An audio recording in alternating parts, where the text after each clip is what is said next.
प्यारे बच्चों, बिलारी एजुकेशन में आपका फिर से स्वागत है।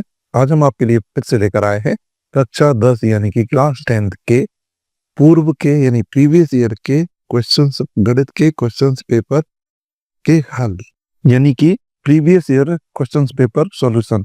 ये रहेगा सब्जेक्ट मैथ के लिए रहेगा, क्लास 10 के लिए रहेगा। जैसा कि आप यहाँ देख सकते हैं, ये देखिए, ये हाई स्कूल की मुख्य परीक्षा 2023 का सॉल्यूशन है। तो इस वीडियो में हम इसको पढ़ेंगे 2023 का सेट ए वाला। ये देखिए सेट ए को हम सॉल्व करेंगे। चलिए आगे चलते हैं। ये देखिए इस तरीके का आता है और ये इंस्ट्रक्शन रहते हैं। अब पहला क्वेश्चन ये रहा, सही विकल्प चुनकर लिखिए वाला, choose the correct option and right. तो ये देखिए पहला क्वेश्चन ये देखते हैं। अब देखिए 6 और 20 का एचसीएफ पता करना है, एचसीएफ।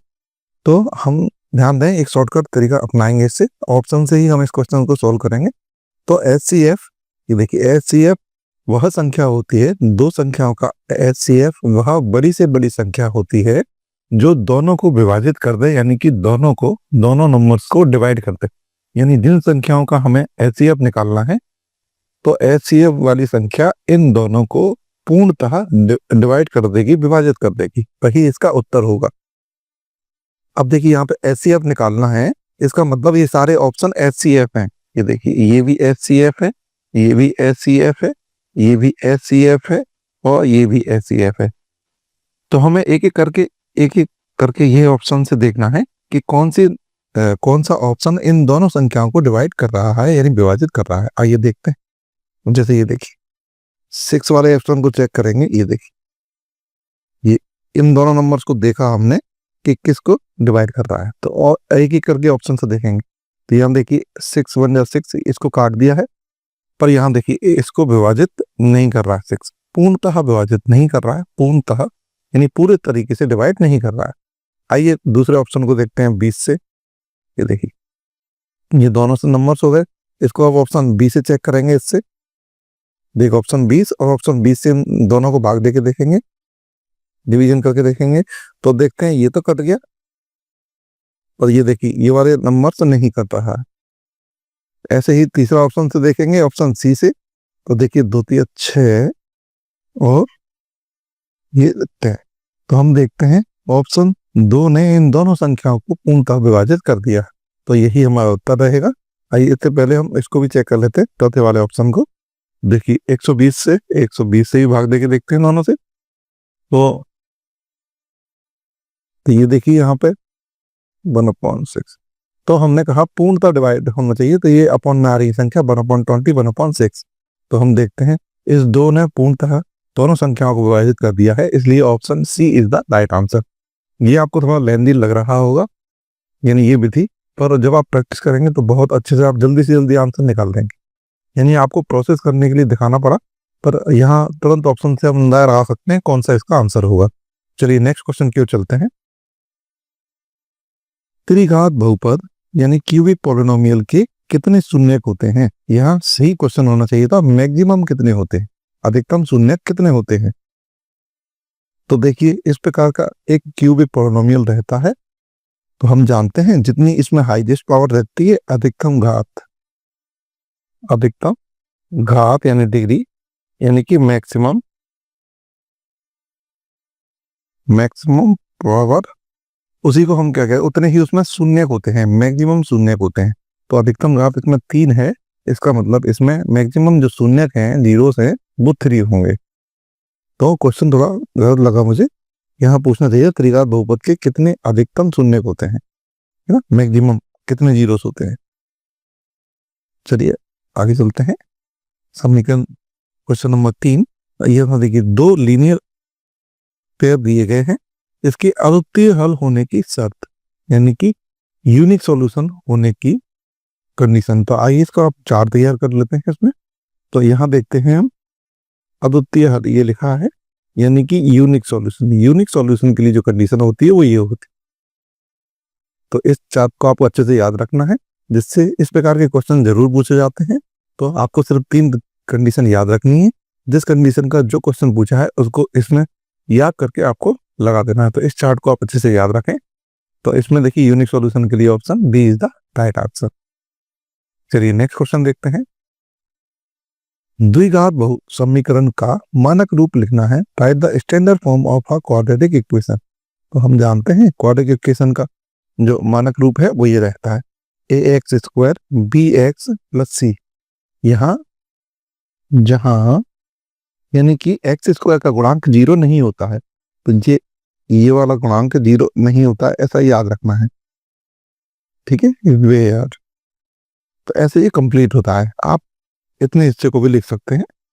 ये द्विघात समीकरण यानी क्वाड्रेटिक इक्वेशन का स्टैंडर्ड फॉर्म है, इसलिए इसमें जो सही आंसर होगा वो ऑप्शन सी होगा। ध्यान रखें, आपको कंफ्यूज नहीं होना है, ये वाला ऑप्शन नहीं होगा, क्योंकि इसमें देखिए घात एक है, तो ये वाला ऑप्शन नहीं है। इसमें घात 2 है, तो इसमें 0 नहीं है। देखिए ऑप्शन बी में 0 के इक्वल नहीं है, तो ये वाला भी नहीं हो सकता। और इसमें देखिए इसमें भी घात कितनी है, 1 है। तो जबकि हम जानते हैं द्विघात समीकरण में या क्वाड्रेटिक इक्वेशन में एक्स की पावर कितनी होती है, 2 होती है, तो ये भी ऑप्शन नहीं हो सकता। चलिए नेक्स्ट क्वेश्चन की ओर चलते हैं। ये रहा हमारा क्वेश्चन नंबर 5।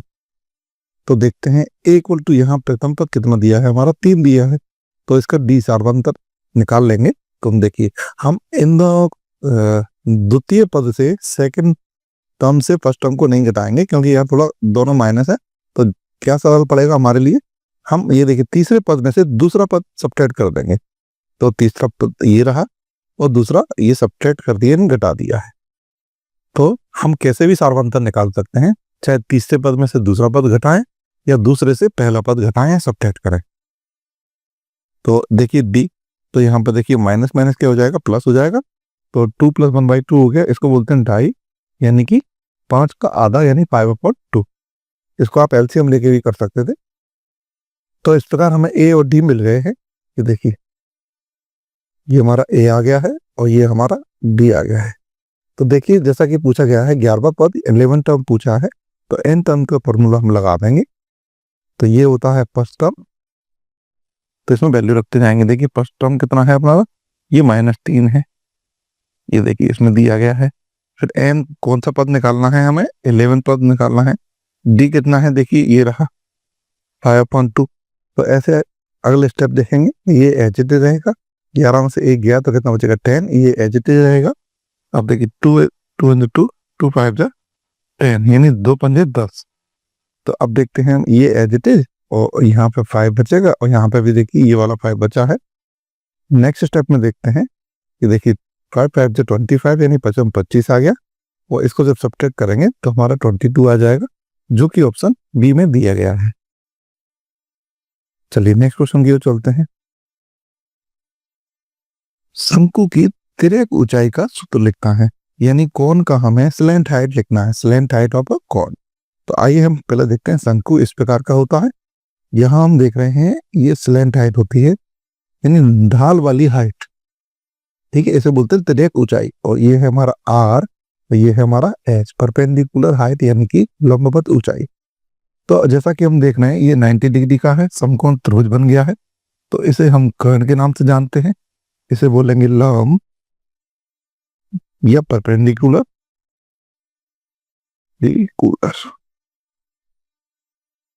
हाइपोटेन्यूस, और इसको बेस।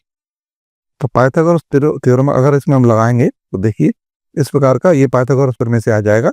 इसको बोलते हैं कर्ण का स्क्वायर, ऐसे हाइपोटेन्यूस का स्क्वायर। चलिए इसको देखते हैं, कर्ण का स्क्वायर, लंब का स्क्वायर और आधार यानी बेस का स्क्वायर। तो इसमें क्या हो जाएगा, कर्ण देखिए एल है, यानी हाइपोटेन्यूस कितनी है एल, परपेंडिकुलर कितना है एच है, और बेस कितना है आर है। तो ये रख दिया है। अब यहाँ ध्यान देंगे अगले स्टेप में, ये देखिए ये स्क्वायर जब उधर घटाएंगे तो इस पर हटाएंगे तो यहाँ पे ये स्क्वायर रूट का साइन बन जाता है। तो ये हम देख लेते हैं किस ऑप्शन में दिया है, ये आपको अच्छे से देखना है। ये आंसर देखिए ऑप्शन डी में दिया गया है, तो here option D is the right answer. चलिए अब नए प्रकार के क्वेश्चन की ओर चलते हैं, जो रहेंगे रिक्त स्थानों की पूर्ति वाले क्वेश्चन, यानी फिल इन द ब्लैंक्स वाले क्वेश्चन। पहला क्वेश्चन ये रहा, √2 किस प्रकार की संख्या है। तो हम जानते हैं √2 अपरिमेय संख्या है, इट मीन्स इरेशनल नंबर है। तो आपको इसमें से चूज करना था, तो इस प्रकार कर सकते हैं आप। चलिए नेक्स्ट देखते हैं। श्रीधराचार्य जी ने एक सूत्र प्रतिपादित किया था यानी बनाया था, जिसे अब किस रूप में जाना जाता है, किस नाम से जाना जाता है? Sridharacharya ji derived a formula now known as the, देखिए इस फॉर्मूले को हम बोलते हैं श्रीधराचार्य फॉर्मूला, जो कि अब दूसरे नाम से जाना जाता है, यानी द्विघातीय सूत्र के नाम से जाना जाता है। इंग्लिश में बोलते हैं क्वाड्रेटिक फॉर्मूला के नाम से जाना जाता है। चलिए नेक्स्ट क्वेश्चन देखते हैं। थर्ड, 10वां पद इस एक एपी दी है, से एक समांतर श्रेणी दी गई है, उसका हमें 10th टर्म निकालना है। जैसे अभी 11th टर्म निकाला था, ऐसे ही इसमें 10th टर्म निकालना है। तो आइए, ए कितना है? प्रथम पद 5 है, ये देखिए 5 है, और डी निकालने के लिए हमें क्या करेंगे, इसमें से इसको सब्ट्रैक्ट करेंगे। तो देखिए ये रहा 10 और ये रहा 5, तो एक्चुअली डी कितना आ जाएगा? यहाँ पर 5 आ जाएगा। तो इस प्रकार हमें ए और डी दोनों मिल चुके हैं। ए 5 है और डी सार्वंतर, यानी प्रथम पद 5 है, सार्वंतर भी 5 है। तो आइए इसका फॉर्मूला लगाते हैं हम। ये देखिए, ये एनवा पद निकालने का फॉर्मूला है। तो ए की वैल्यू यहाँ पे देखिए, हमें 10वां पद निकालना, तो एन की जगह पे 10 लिख दिया है। ए की जगह पे देखिए प्रथम पद 5 है, एन 10 लिखेंगे, 1 एज इट इज। डी की जगह पे 5 आएगा, क्योंकि यहाँ पे देखिए 5 दिया है। अब इसको सोल्व करेंगे नेक्स्ट स्टेप में। 5 10 में से 1 गया तो 9 बचेगा, ये एज इट इज रहेगा। नेक्स्ट स्टेप देखते हैं।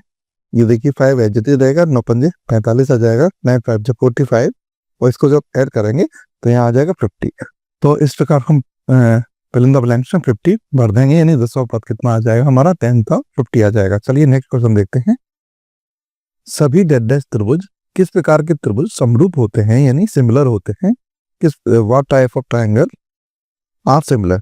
तो ये पूछा गया है। आइए एक एग्जांपल देखते हैं। ये देखिए, ये कई प्रकार के हमने त्रिभुज ले लिए। यहाँ हम देखते हैं डिफरेंट साइज की हमने, ये देखिए ट्रायंगल ले लिए, त्रिभुज ले लिए, पर इसमें एक कंडीशन है। ये तीनों कैसे हैं? ये सारे के सारे समबाहु त्रिभुज हैं, यानी इक्विलेटरल ट्रायंगल है। पर देखिए, अब देखिए सिमिलर, समरूप होने के लिए क्या चाहिए? समरूप होने के लिए जो शेप है, शेप और साइज से, शेप कैसे होना चाहिए? इक्वल। शेप यानी आकृति, आकृति बराबर,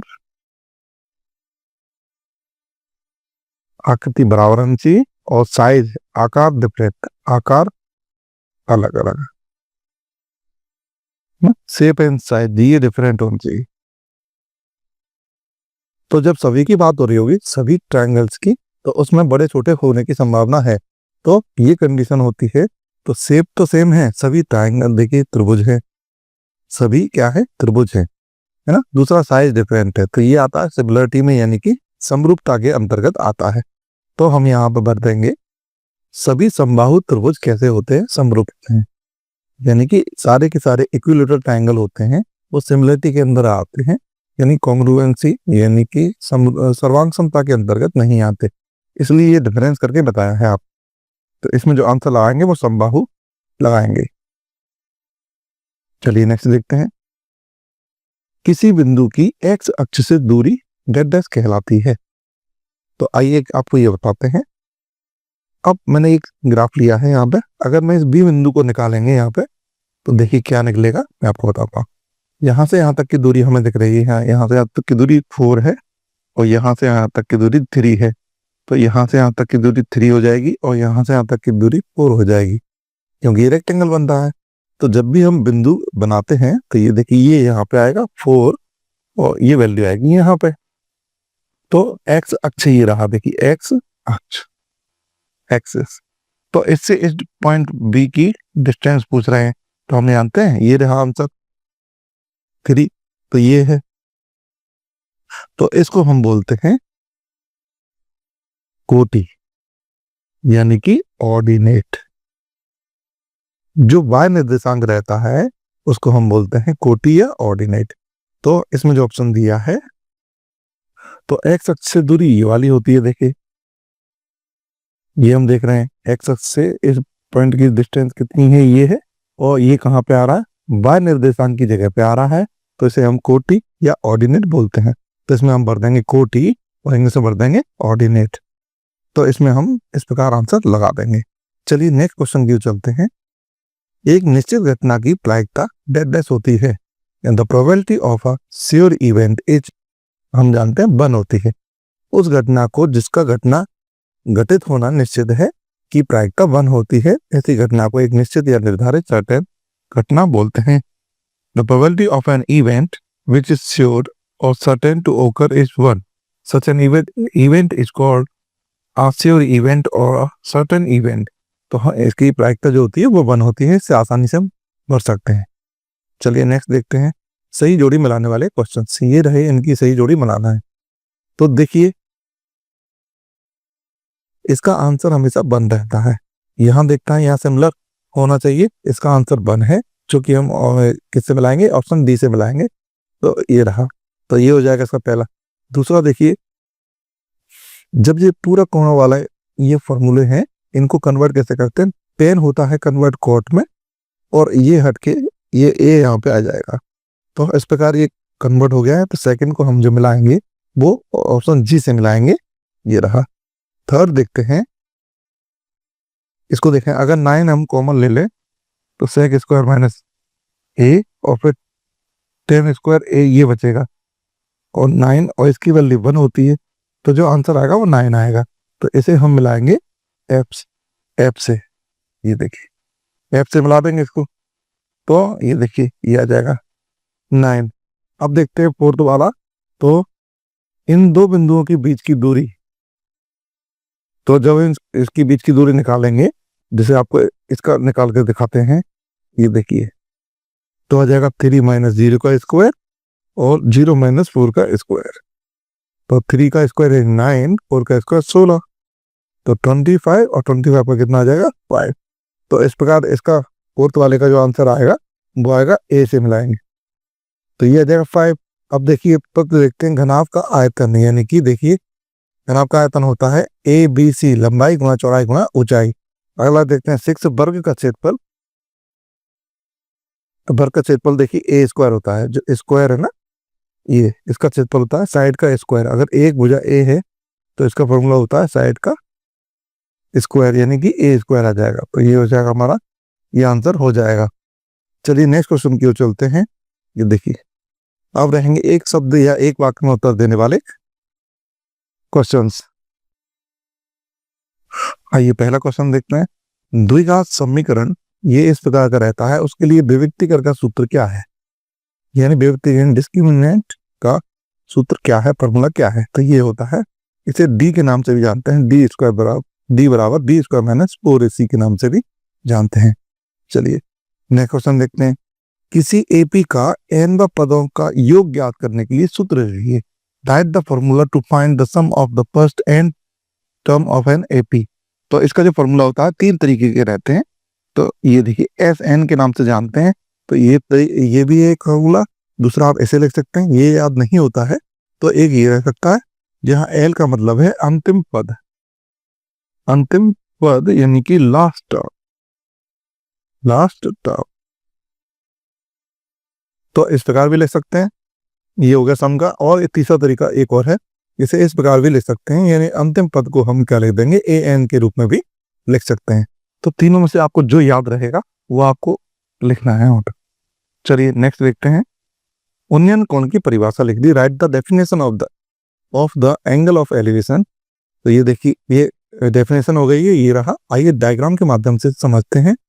जब वस्तु क्षैतिज रेखा से ऊपर स्थित होती है, ये देखिए ये हॉरिजॉन्टल लाइन है, तो ये देखिए वस्तु यानी ये रही।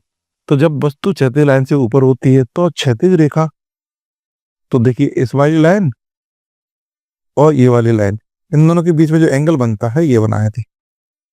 क्षैतिज रेखा यानी और दृष्टि रेखा के बीच जो झुकाव होता है उस कोण को हम उन्नयन कोण कहते हैं। When the object is located above the horizontal line and the inclination between the horizontal line and the line of sight is called the angle of elevation। तो इस प्रकार हम डायग्राम के माध्यम से देख लिया है। दूसरा ऐसे भी देख सकते हैं। तो आपको डायग्राम नहीं बनाना है, सिर्फ डेफिनेशन पूछिए तो डेफिनेशन हम लिख देंगे। ये आपको सिर्फ समझाने के लिए बताई गई है। चलिए अगला क्वेश्चन देखते हैं। अब देखिए ये स्पर्श रेखा और वृत्त के उभयनिष्ठ बिंदु को क्या कहते हैं। देखिए ये रहा चित्र, ये रहा सेंटर यानी केंद्र, और ये देखिए ये रही स्पर्श रेखा। तो स्पर्श रेखा ये देखिए इसे बोलते हैं स्पर्श रेखा यानी कि टेंजेंट। है ना, और ओवेनिस्ट बिंदु यानी कॉमन पॉइंट ये रहा। तो इस पॉइंट को हम क्या कहते हैं? तो इस पॉइंट को हम स्पर्श बिंदु यानी पॉइंट ऑफ कांटेक्ट के नाम से जानते हैं। चलिए अगला क्वेश्चन देखते हैं। पासे को एक बार फेंकने पर संख्या 8 आने के लिए, तो हम जानते हैं जब पासे को फेंका जाता है तो 1 2 3 4 5 6, ठीक है, ये इतनी संभव परिणाम आ सकते हैं। तो यहाँ पर देखिए ये पूछा संख्या 8 आने की प्रायिकता क्या है, प्रोबेबिलिटी क्या है।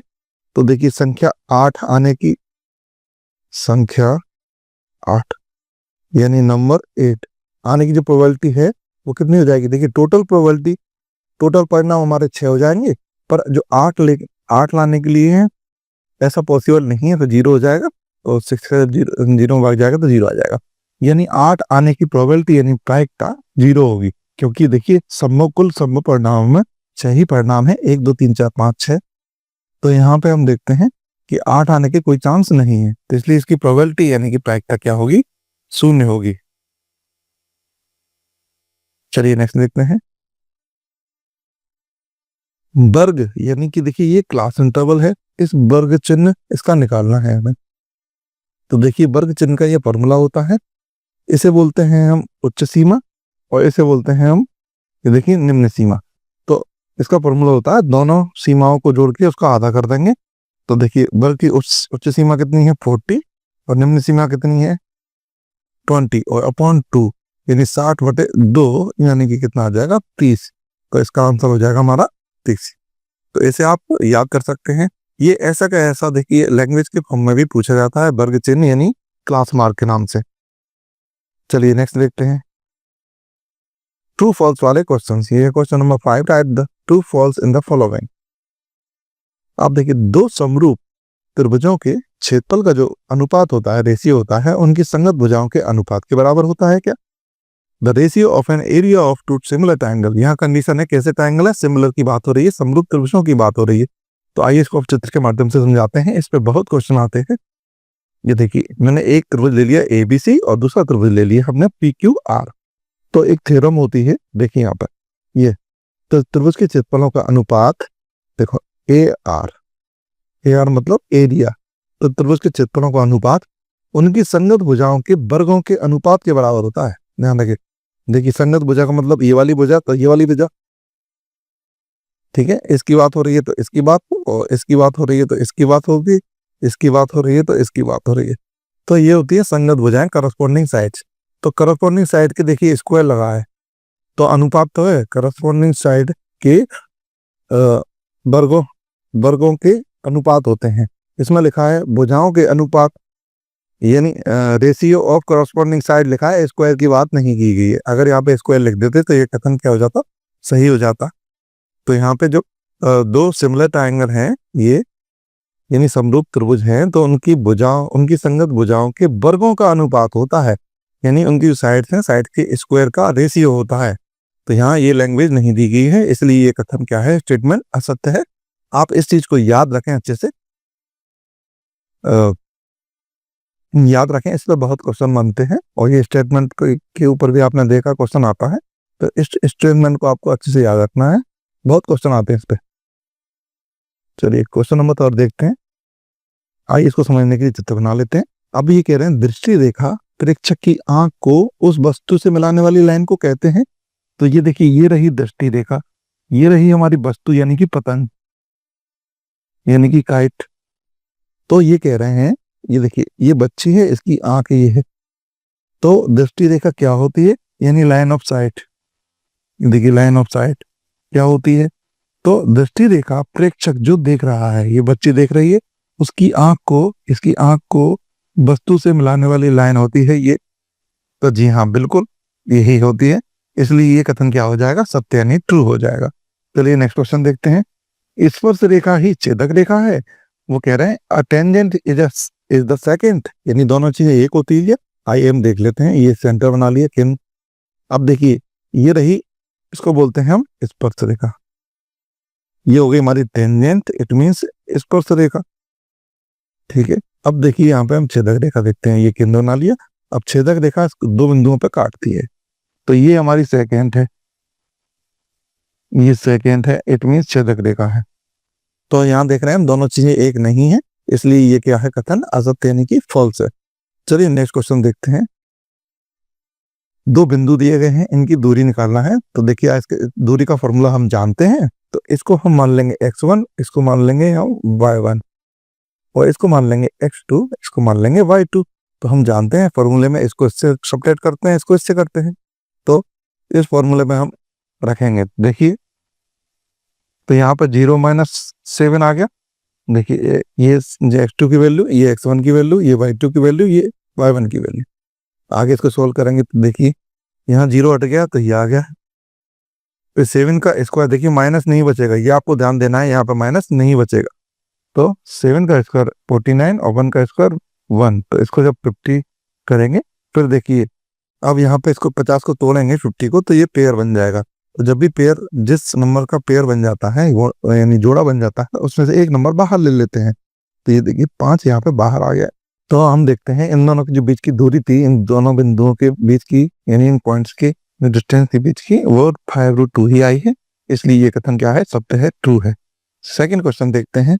शंकु का आयतन बेलन के आयतन का आधा है होता है यदि शंकु की और बेलन की त्रिज्या और ऊंचाई एक जैसी हो। वो कह रहे हैं आर और एच दोनों की इक्वल है, इसका शंकु और बेलन के आयतन का। तो आइए देखते हैं वॉल्यूम। तो शंकु का आयतन यानी वॉल्यूम ऑफ कोन और बेलन का आयतन, इनका हमें रेशियो दिखाना है। तो देखिए शंकु का आयतन वॉल्यूम ऑफ कोन का फॉर्मूला ये हो गया, और बेलन के आयतन का फॉर्मूला ये हो गया। तो यहाँ भी वो बोल रहे हैं कि दोनों देखिए आर और एच कैसे हैं, सिमिलर हैं। आर भी सिमिलर है और एच भी सिमिलर है दोनों का। ये देखिए आर भी सेम है और एच भी सेम है। तो देखिए ये पूरा कट जाएगा, तो जो सही आंसर आएगा वो आएगा 1/3। तो यहाँ कह रहे थे आधा होता है, 1/2 होता है, जी नहीं 1/3 होता है। इसलिए कथन क्या हो गया, ये देखिए असत्य हो जाएगा। तो ये आ गया, इसका मतलब होता है शंकु का आयतन, यानी अगर ये तिरे गुणा करें तो ये वाला हिस्सा इधर जाएगा, नीचे वाला हिस्सा ये वाला तो उधर पहुंचा दिया गया है। तो यहाँ हम देखते हैं शंकु का आयतन बेलन के आयतन का कितना होता है, 1/3 होता है।